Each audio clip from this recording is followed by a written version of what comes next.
Llevaba 730 días visitando su tumba. Cada semana, sin falta, el mismo día y a la misma hora, depositaba sobre el frío mármol el mismo ramo de rosas blancas. Hasta que una chica descalza emergió de entre la cortina de lluvia y pronunció 7 palabras que hicieron añicos los cimientos de mi mundo. Su mujer no está muerta, señor Pérez. Al principio, mi mente rechazó el impacto, pensé que era una estafa burda, una mentira cruel. Pero entonces ella abrió la mano con lentitud, y lo que brillaba en su palma era un objeto que debería haber estado enterrado a 2 metros bajo tierra, junto a los restos de mi felicidad. Alguien había orquestado una farsa macabra. Alguien me había robado 2 años de vida, condenándome a un luto ficticio mientras el verdadero responsable, sospechaba ahora con un escalofrío, había estado sentado a mi mesa todo este tiempo. Pero había un secreto aún más oscuro que nadie conocía. El cuerpo que descansaba bajo esa lápida blanca no pertenecía a Elena. La lluvia no había dado tregua desde el amanecer. No era esa lluvia fina y casi poética de Valencia o del Mediterráneo, esa que te invita a refugiarte en una cafetería con un libro y un café humeante. No era esa lluvia pesada, gris furiosa de Madrid en pleno noviembre, una de esas tormentas castellanas que te empapan hasta la médula antes de que alcances a cruzar el portal de tu edificio. Era el tipo de clima que parece confirmar que el universo entero guarda silencio por una tragedia compartida. Y para mí, Javier Pérez, el mundo se había detenido en ese luto exactamente 2 años atrás. Estaba arrodillado en el barro del sector privado del cementerio de la Almudena. Mis pantalones de sastre, confeccionados a medida en una de las camiserías más exclusivas de la calle Serrano, una prenda que costaba más que el salario mensual de cualquiera de mis empleados, estaban arruinados, pegajosos de fango y agua. Mi abrigo de lana negra se adhería a mis hombros como una armadura pesada. Manuel, mi chófer, había intentado cubrirme con un paraguas de protocolo, pero le ordené con un gesto seco que se retirara. No buscaba refugio. Quería que el frío me calara los huesos, porque en días así, cuando el cielo de Madrid lloraba conmigo, sentía que mi soledad era un poco menos absoluta. Frente a mí, erigiéndose sobre la tierra removida como un tótem al fracaso de mi existencia, se alzaba la lápida de mármol. Inmaculada, gélida, indiferente. Las letras grabadas en relieve habían costado una pequeña fortuna que, en mi situación actual, carecía de cualquier valor. Elena Belmonte de Pérez, amada esposa, nuestra luz, te fuiste demasiado pronto. Yo mismo dicté cada sílaba de ese epitafio. Recordaba perfectamente el día del entierro, estuve rodeado de cientos de figuras vestidas de riguroso luto. Tiburones del sector tecnológico, políticos de alto vuelo, socios de mis empresas del IBEX 35, cámaras de televisión y una marea de coronas de flores con dedicatorias vacías. Mientras los flashes me cegaban, sentí como mi corazón se apagaba, dejando un vacío ensordecedor en mi pecho. Aquella tarde, yo era el hombre más poderoso de la sala, y sin duda, el más destruido. Hoy, la mayoría de esos conocidos se habían desvanecido. Las cámaras se fueron a buscar otra tragedia, y los pésames dejaron de llegar a los 3 meses, porque el engranaje del mundo no se detiene por un hombre roto. Pero yo regresaba cada semana con mis rosas blancas. A Elena le horrorizaba el drama innecesario, decía que las rosas rojas eran para gente que necesita gritar su amor a los 4 vientos, comentaba siempre entre risas. El blanco, Javier, es para los que estamos tan seguros de lo que sentimos que no necesitamos hacer ruido. Posé las flores frescas contra el mármol y me permití cerrar los ojos, entablando ese diálogo interno que mantenía mi cordura a flote. Le relataba los pormenores de la semana.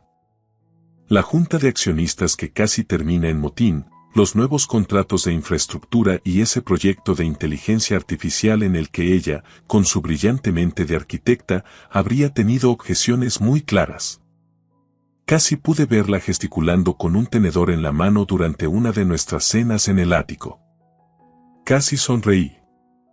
Pero la mueca se congeló a mitad de camino, mis labios ya no recordaban cómo completar ese gesto. Las sonrisas pertenecían a otra vida, una que se hundió en el Mediterráneo la noche en que el yate el Belmonte saltó por los aires. Presioné la palma de mi mano contra la piedra helada. Aún me falta el aire sin ti, susurré para mis adentros. No era una frase para la galería ni para el chofer que aguardaba en el Audi blindado a pocos metros. Era un secreto entre la piedra, la lluvia y yo. Fue en ese instante de vulnerabilidad cuando surgió la voz. Señor. Era un tono suave, casi infantil, que el rugido del agua intentaba devorar. No me moví de inmediato, convencido de que eran los ecos de mi propia pena jugándome una mala pasada, como tantas otras veces en los pasillos vacíos de mi casa de la calle Serrano. Pero la voz se volvió más nítida, cargada de una urgencia real. Señor Pérez, por favor. Necesito que me escuche. Me giré con lentitud. A unos 3 metros de distancia, bajo la lluvia inclemente, se encontraba una chica. No tendría más de 17 años, pero sus ojos cargaban con una fatiga existencial que la hacía parecer mucho más vieja. Estaba descalza. Sus pies estaban cubiertos de un barro oscuro y denso, impropio de alguien que pasea por la zona noble del cementerio. Vestía una ropa limpia pero visiblemente desgastada por el tiempo y los lavados. Tiritaba violentamente, aunque trataba de mantener la compostura.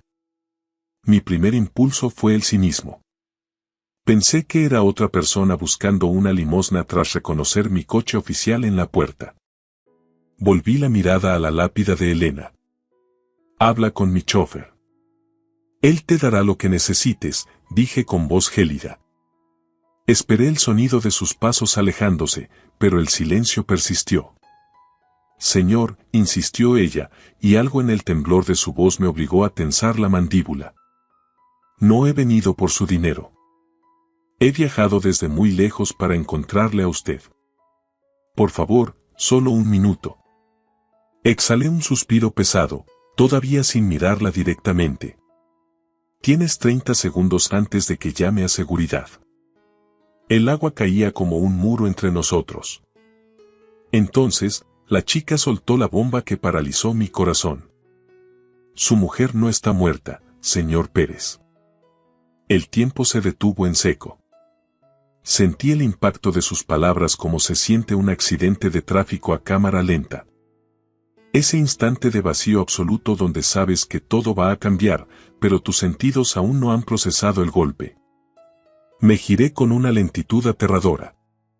La chica seguía allí, empapada, sosteniendo mi mirada con una determinación impropia de su edad. ¿Qué clase de broma macabra es esta? Mi voz salió como un susurro cargado de peligro. Ella no se amilanó. Su esposa. Ella no murió en el mar. Fingió su final. La joven tragó saliva con dificultad. Y yo soy la única que sabe exactamente dónde la tienen escondida. Me quedé petrificado, como si el mármol de la tumba se hubiera extendido a mis propias venas. La lluvia seguía fustigando mi abrigo, pero el frío exterior ya no existía para mí, solo quedaba una furia sorda, un calor ácido que empezaba a arder en la base de mi nuca.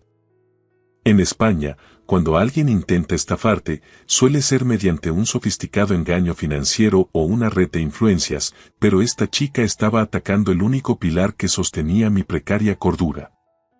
La memoria sagrada de Elena. Escúchame bien, dije, acortando la distancia entre nosotros con un paso que pretendía ser intimidante. Mi voz cortó el aire como una hoja de acero. No sé qué clase de broma macabra es esta ni quién te ha pagado para representarla, pero te sugiero que te des la vuelta y corras antes de que llame a la Policía Nacional. La chica no retrocedió ni un milímetro. Sus labios tenían un tono violáceo por la hipotermia, pero sus ojos permanecían anclados en los míos con una fijeza sobrenatural. No es ninguna broma, señor Pérez. Usted está convencido de que ella se hundió con aquel yate cerca de las Islas Baleares, ¿verdad? Todo el país lo cree. La Guardia Civil de Mar encontró restos, la aseguradora liquidó la indemnización millonaria sin rechistar y usted enterró un féretro sellado para no ver el horror. Apreté los puños con tal fuerza que las uñas se clavaron en mis palmas. El informe pericial había sido devastadoramente claro. Una explosión accidental en la sala de máquinas de El Belmonte, sin supervivientes.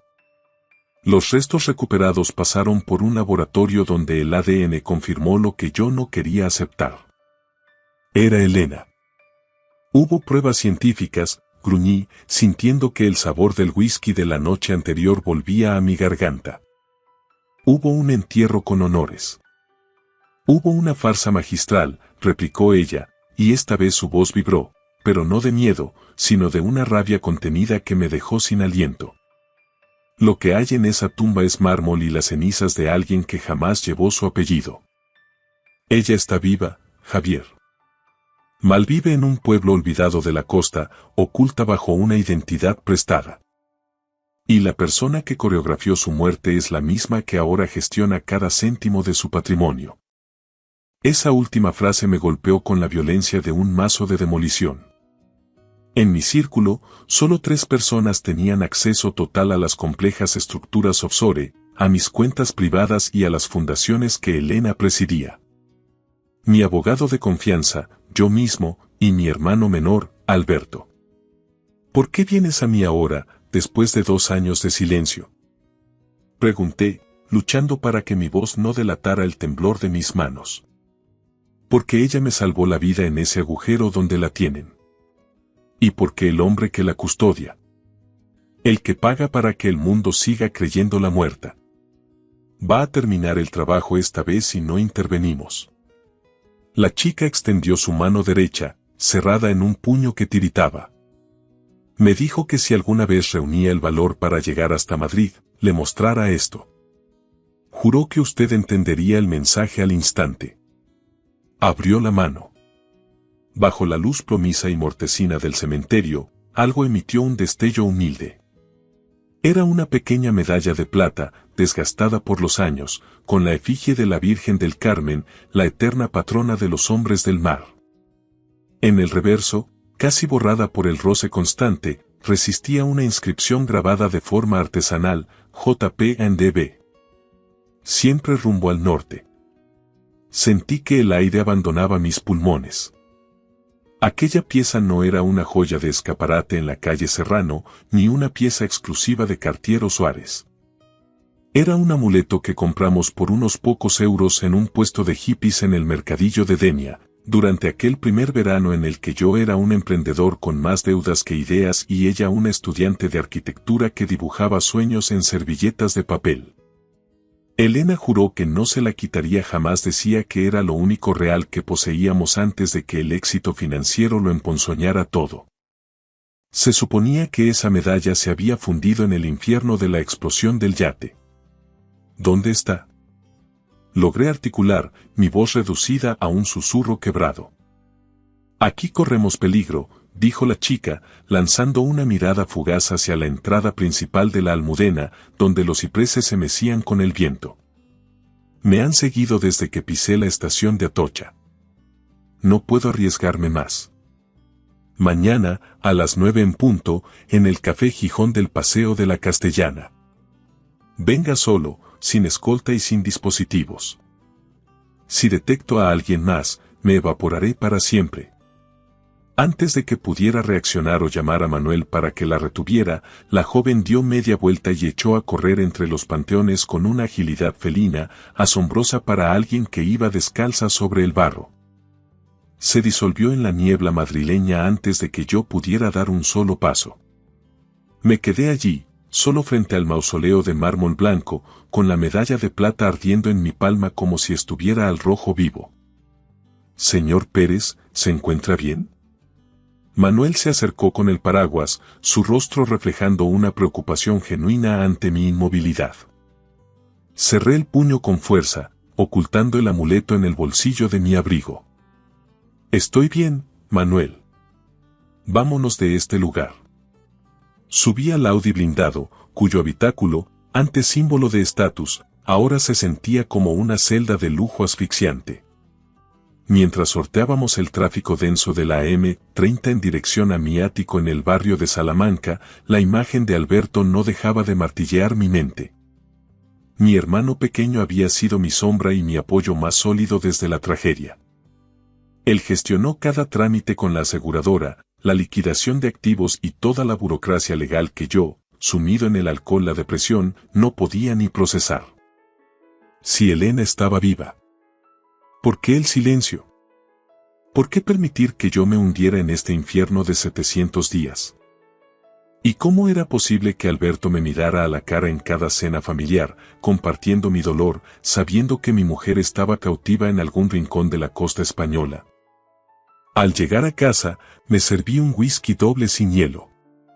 Me quedé frente al ventanal, observando las luces de Madrid fundiéndose con la lluvia.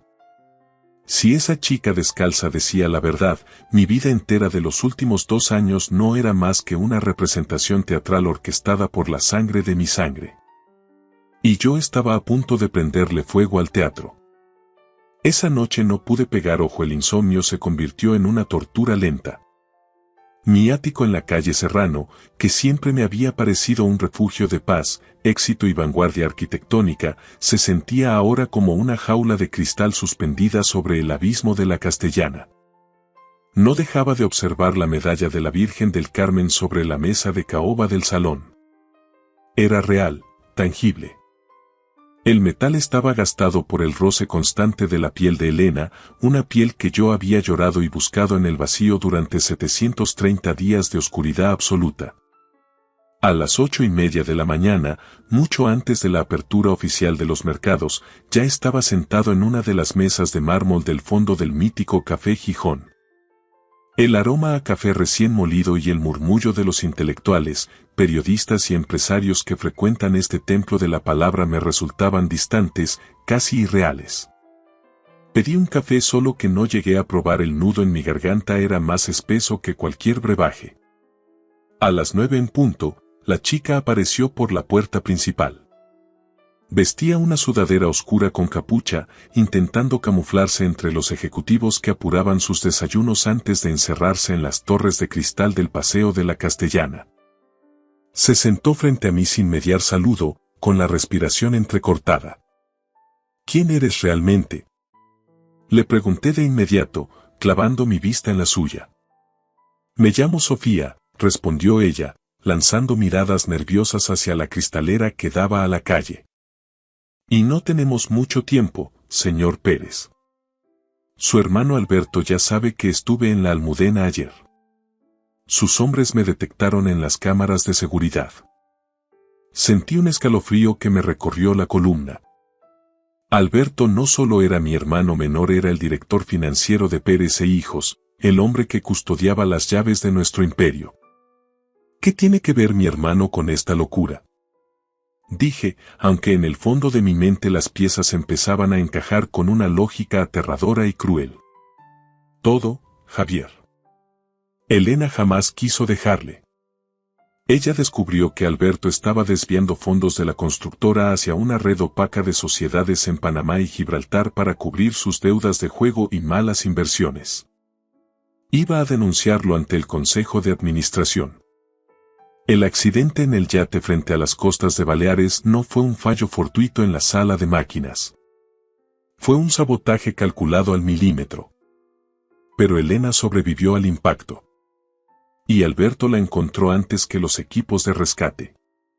Golpeé la mesa con el puño cerrado, haciendo que las cucharillas de plata tintinearan con violencia. Varios clientes se giraron, pero me importó un bledo. Eso es una infamia. Alberto estaba destrozado. Lo vi llorar sobre ese féretro vacío durante horas. Alberto es mejor actor que los que desfilan por la Gran Vía, escupió Sofía con un desprecio infinito. La tiene retenida en una finca aislada cerca de la costa, en las afueras de un pueblo llamado Svia, en Alicante. Le paga una fortuna a una enfermera privada para que la mantenga sedada, en una niebla constante de fármacos. Le juró a Elena que, si intentaba contactar con usted o escapar, él se encargaría de que usted sufriera un accidente idéntico al del barco. Ella aceptó su cautiverio para proteger su vida, señor Pérez. Por amor a usted. Me costaba recuperar el aliento. Mi propio hermano, la sangre de mi sangre, me había robado a mi mujer y me había condenado a vivir en un purgatorio de soledad por pura y simple codicia. ¿Y por qué me revelas esto ahora? ¿Qué buscas tú en este tablero? La interrogué, buscando cualquier fisura en su relato. Porque soy la hija de esa enfermera. Mi madre se está muriendo, consumida por los remordimientos, y me suplicó que le entregara esa medalla antes de que fuera tarde. Elena me la dio una noche que logré burlar la vigilancia y entrar en su habitación. Me agarró del brazo y me pidió que buscara al hombre de las rosas blancas. Dijo que usted sería el único capaz de sacarla de ese infierno.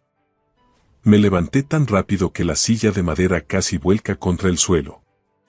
Si esto es cierto, Sofía, juro por mi vida que voy a desmantelar este mundo hasta llegar a ella. Pero si esto es una trampa de la competencia. No es ninguna trampa, me interrumpió ella, poniéndose en pie con determinación. Pero ande con pies de plomo. Alberto no actúa, solo tiene tentáculos en la policía y en su propio equipo de seguridad privada.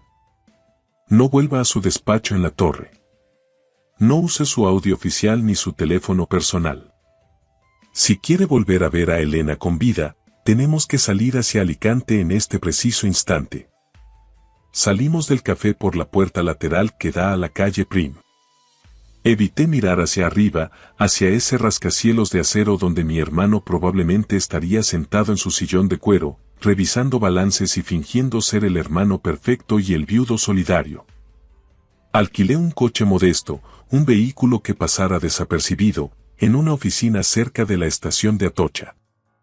Pagué el depósito en efectivo para no dejar rastro en mis tarjetas de crédito, las cuales Alberto podía monitorizar en cuestión de segundos a través del departamento de contabilidad.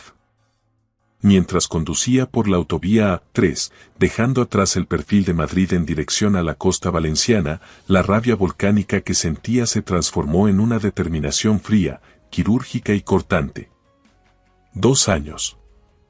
730 días de mi vida robados, de lágrimas derramadas sobre una piedra de mármol vacía. Pero hoy, el viaje de Javier Pérez no era para visitar una tumba. Hoy, el viaje era para reclamar lo que me pertenecía y para enfrentarme al monstruo que dormía en mi propia casa. El trayecto de Madrid a Asvia se sintió como un descenso frenético a los círculos del infierno. Mientras conducía el Seat de alquiler por la autovía del Este, mis manos se aferraban al volante con tal saña que los nudillos habían perdido todo rastro de color. A mi lado, Sofía observaba en silencio cómo las llanuras infinitas de Castilla-La Mancha se desdibujaban a toda velocidad, transformándose en el relieve abrupto que precede a la costa. ¿Cómo pudo orquestar semejante monstruosidad, Sofía? Pregunté, rompiendo el espeso silencio de la cabina. ¿Cómo pudo Alberto mover los hilos de Pérez e Hijos sin que ningún auditor o consejero levantara la ceja? Dinero y contactos, señor Pérez. En los puertos de este país, si conoces al consignatario adecuado y realizas un par de pagos por servicios de consultoría a través de cuentas en las Islas Caimán, puedes borrar un yate de los radares de la Guardia Civil. El resto fue pura ingeniería social. Un peritaje amañado por expertos a sueldo y unos restos biológicos que nadie, por respeto a su inmenso dolor, se atrevió a cuestionar. Llegamos a las inmediaciones de Asvia cuando el atardecer teñía de sangre el Mediterráneo. El mar se extendía ante nosotros, inmenso y traicionero, recordándome cada segundo la mentira en la que había vivido. Sofía me guió por una red de caminos secundarios, serpenteando lejos de las urbanizaciones de lujo repletas de turistas, hasta que nos internamos en una zona de partidas rurales, donde las fincas antiguas se escondían tras muros de piedra seca y pinos centenarios.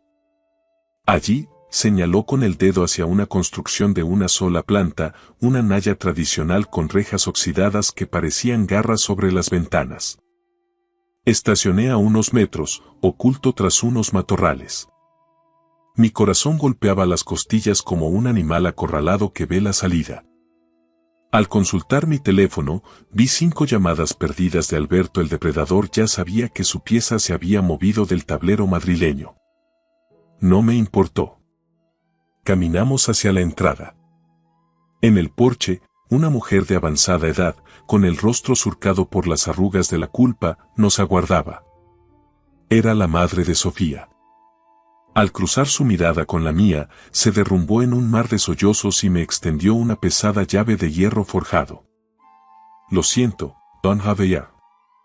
Lo siento desde lo más profundo de mi alma, gimió. Me amenazó con revocar mi licencia de enfermería, con desahuciarnos y dejarnos en la indigencia.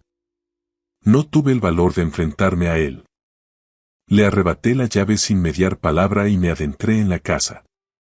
El aire estaba viciado, impregnado de un olor penetrante a desinfectante y encierro. Recorrí el pasillo con pasos pesados hasta abrir la última puerta del corredor. Y allí, sentada en un sillón de mimbre frente al ventanal que daba a los acantilados, estaba ella. Elena. Su silueta estaba más frágil, su piel mostraba la palidez de quien no ha sentido el sol en años y su mirada parecía perdida en el horizonte marino. Pero era ella. Mi Elena. La mujer que yo había enterrado en la Almudena bajo una lluvia de rosas blancas. Al oír el estruendo de la puerta, giró la cabeza con una lentitud dolorosa. Cuando nuestras miradas colisionaron, el vacío de sus pupilas se disolvió, dejando paso a un terror primario que, en un segundo, floreció en una alegría desgarradora. Javier. Su voz era un hilo quebradizo, casi un susurro olvidado. ¿Eres tú? ¿O es que mi mente ha inventado una nueva pesadilla para torturarme? Me desplomé de rodillas a su lado, envolviendo sus manos entre las mías. Estaban gélidas, pero sentí el latido de su pulso. Estaba viva. Era real. Soy yo, amor mío. He venido a sacarte de aquí. La mentira se ha acabado. No hubo espacio para las explicaciones. Nos fundimos en un abrazo que intentaba reparar 730 días de soledad, de luto impostado y de traiciones fratricidas. Sin embargo, la paz se hizo añicos con el rugido de un motor de alta cilindrada deteniéndose frente al porche. Un Mercedes negro, el coche de representación que pagaba nuestra empresa. Alberto había llegado. Sofía entró en la estancia, con el rostro pálido como las calorías. Es él. Alberto está aquí y viene armado de soberbia. Me puse en pie con una calma gélida. El dolor de 2 años se cristalizó en una resolución fría y quirúrgica. Miré a Elena, que temblaba como una hoja, y luego a Sofía. No dejes que pase de este umbral, ordené. Salí al porche justo cuando mi hermano descendía del vehículo. Lucía un traje de 3 piezas impecable, con el nudo de la corbata perfecto, como si acabara de salir de un almuerzo de negocios en el Hotel Ritz. Al verme, no hubo asombro, solo una mueca cínica que me revolvió las entrañas. Vaya, Javier. Siempre fuiste un romántico incorregible, dijo, ajustándose los gemelos de oro con parsimonia. No podías limitarte a dejar que las rosas blancas hicieran su trabajo, ¿verdad? Tenías que seguir hurgando en la herida. ¿Cómo has sido capaz, Alberto? Mi voz salió como un rugido contenido. Tu propia familia. Mi esposa. ¿Qué clase de monstruo eres? No me vengas con moralismos, hermano. Elena iba a dinamitarlo todo. Sus escrúpulos de arquitecta nos habrían costado la constructora, el prestigio social y, muy probablemente, una temporada en la cárcel por los desvíos de fondos. Yo solo hice lo necesario para blindar nuestro futuro. La mantuve con vida, ¿no es cierto? Podría haberla dejado en aquel yate, pero le regalé una jubilación anticipada en este paraíso. ¿Paraíso? La has tenido drogada, secuestrada y anulada. Di un paso hacia él, pero Alberto, con una rapidez felina, extrajo un sobre lacrado del bolsillo interior de su americana. ¿No te interesa montar un espectáculo, Javier? En este sobre hay documentos internos de Pérez e hijos que demuestran que tú estabas al tanto de que ella vivía y que utilizaste su supuesta muerte para una evasión fiscal masiva y para cobrar el seguro de vida. Si me arrastras al fango, caerás conmigo. España entera verá al magnate del IBEX 35 como el psicópata que fingió la muerte de su mujer por unos cuantos millones de euros. Alberto se acercó a mí, envuelto en esa suficiencia arrogante que siempre le había caracterizado. Da media vuelta, sube a tu coche de alquiler y regresa a Madrid. Mañana mismo Elena será trasladada a una clínica privada en Suiza y tú seguirás siendo el viudo de oro de la capital. Es lo mejor para la imagen de la familia. Miré el sobre. Miré a mi hermano. Y entonces, por primera vez en 2 años, sonreí. Una sonrisa auténtica, afilada, que hizo que Alberto diera un paso atrás por puro instinto. Te olvidas de un pequeño detalle, Alberto, dije, extrayendo mi teléfono del bolsillo, cuya pantalla indicaba que la grabación seguía activa. Yo ya no tengo nada que perder, porque ya lo perdí todo hace 2 años. Tú, en cambio, acabas de confesar un secuestro, una extorsión y una estafa procesal ante un micrófono conectado en directo con mi abogado y con la unidad de delincuencia económica y fiscal. El rostro de Alberto pasó del rosa al gris ceniza en cuestión de segundos. El poder absoluto que creía ostentar se desvaneció bajo el sol implacable de Alicante. Al fondo, las sirenas de la Policía Nacional empezaron a rasgar el silencio de la costa. El teatro se había quemado, y esta vez, el telón caía sobre el verdadero villano. Gracias por escuchar la historia hasta el final. Dale like y deja un comentario.